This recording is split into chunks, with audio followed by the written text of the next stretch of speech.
భారతదేశాన్ని ముక్కలు చేసి భారతదేశంలోని కూడా ఇస్లామిక్ రాజ్యంగా మార్చాలన్న ప్రయత్నం స్వతంత్రం వచ్చిన తొలినాళ్లలో జరిగింది అన్నటువంటిది హిందువులకు అర్థం కావడానికి ఇన్నేళ్ళు పట్టింది. దాదాపు 77 ఏళ్ళు పట్టింది. ఎందుకంటే హిందువులు ఇప్పుడు గ్రహిస్తున్నారు.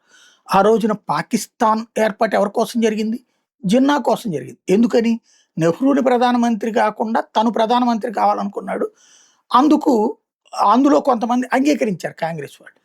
ఆ నెహ్రూనే ప్రధానమంత్రిని చేయడం కోసం సర్దార్ వల్లభాయ్ పటేల్‌ని సైతం పక్కన పెట్టినటువంటి గాంధీ గారు, చివరికి అబ్దుల్లా అడ్డుపడుతున్నాడు కాబట్టి అబ్దుల్లా కోసం ఒక దేశాన్ని ఇచ్చేసాడు కాశ్మీర్‌ని స్వతంత్ర ప్రతిపత్తి. అట్లాగా 2 ఇస్లామిక్ రాజ్యాలు గాంధీ గారి వల్ల సాధ్యమైనయి. ఆ రోజున భారత్‌ని ముక్కలు చేసి 2 ఇస్లామిక్ రాజ్యాల కింద.